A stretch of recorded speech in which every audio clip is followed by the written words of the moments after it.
Olá, seja bem-vindo ao canal FIFácil, aqui quem fala é Diogo Arantes. E a gente começa mais um fechamento do iFix. Diogo, poderia comentar um pouquinho sobre o Vigia? Cara, o Vigia é um fundo que a gente sempre achou interessante. A gente tem duas lives com o Guilherme aqui. A gente acha que ele é um bom gestor, ele é ex-Cargill, tem uma experiência de crédito. Eu acho que o pessoal está mais reclamando é que saiu uma informação, uma das cooperativas, o CEO de uma das cooperativas, aí ó, essa Langiru lá.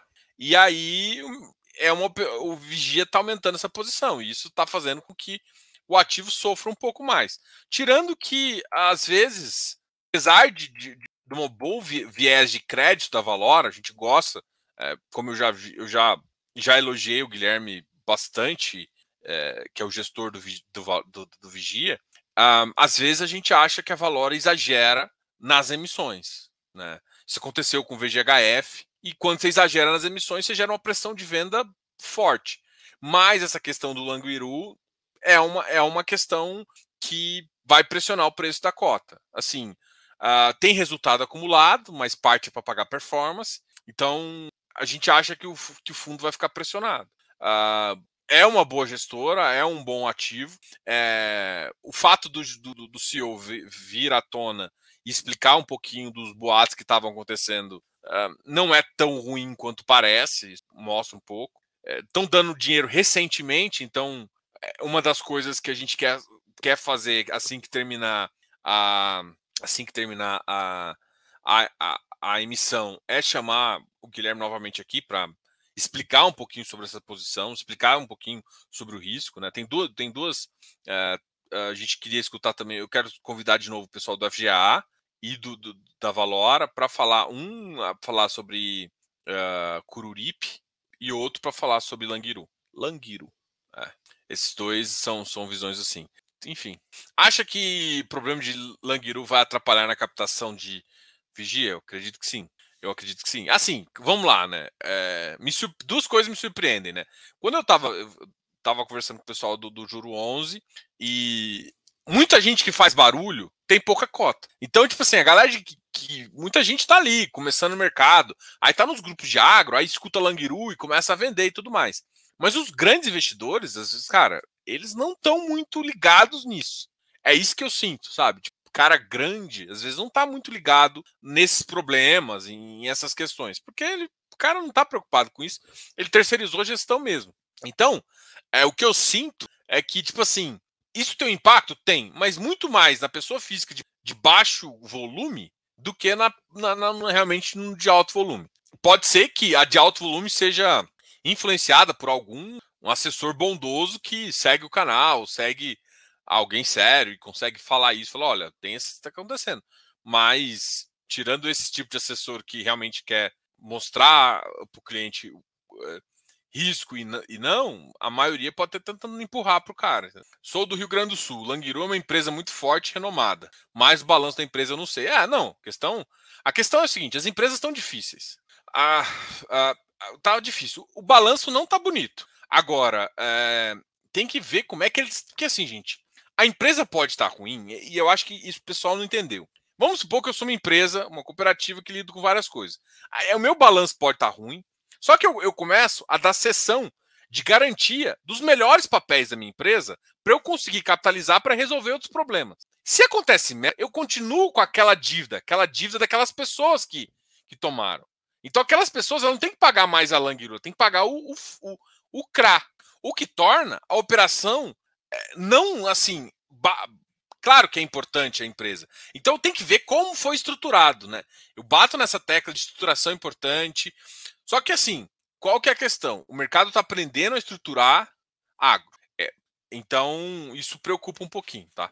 Diogo, poderia comentar sobre BTCI? Eu vejo pouco conteúdo sobre o fundo na plataforma. Cara, o BTCI, cara, é a junção de dois fundos do BTG.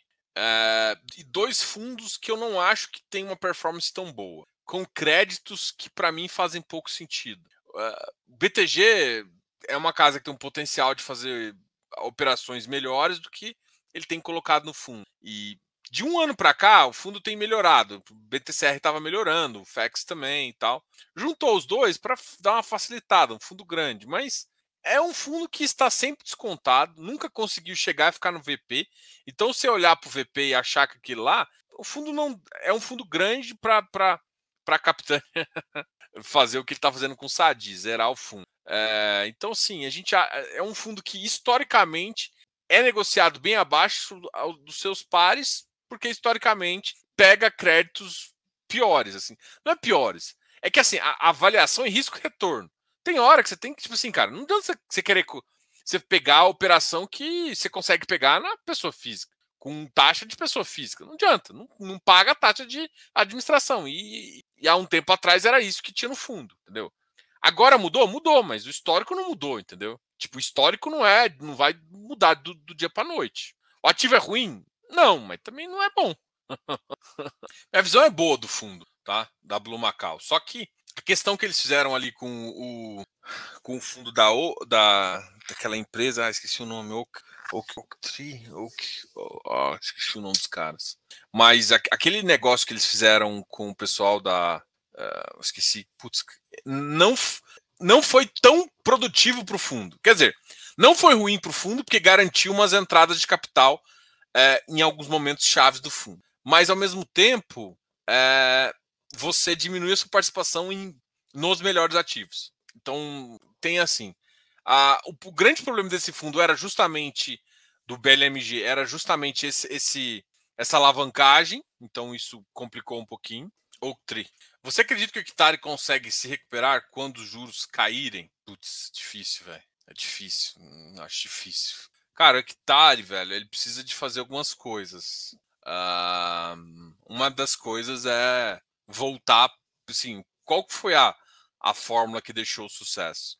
Era um ativo que tinha boas operações e que ficava em crédito. Quando você começa a entrar em equity, você começa a vir um resultado que está incerto num período de juros alto. Ele tem que voltar mais para crédito. Só que como é que ele vai sair do crédito? Ele teria que dar um jeito de sair dos ativos dele e diminuir e aumentar a posição de crédito dele para que não fique tão comprometido o resultado.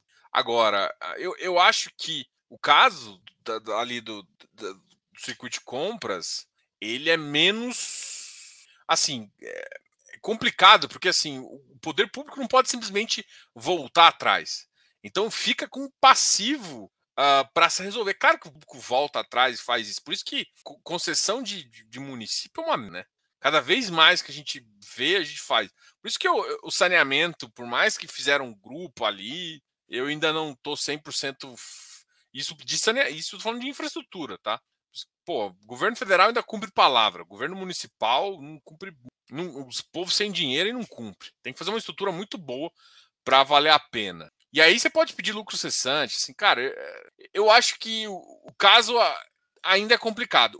Esquecendo que o XBXO é complicado, o que complicou a vida do hectare foi tentar fazer emissão e não vir a público, parar de conversar com o mercado e sair da estratégia que ele tinha. Que assim, beleza, você é high yield, eu sou high yield. Ok, mas high yield em crédito, não ficar tomando dívida, não ficar tomando equity aí. É isso que para mim foi o erro, assim.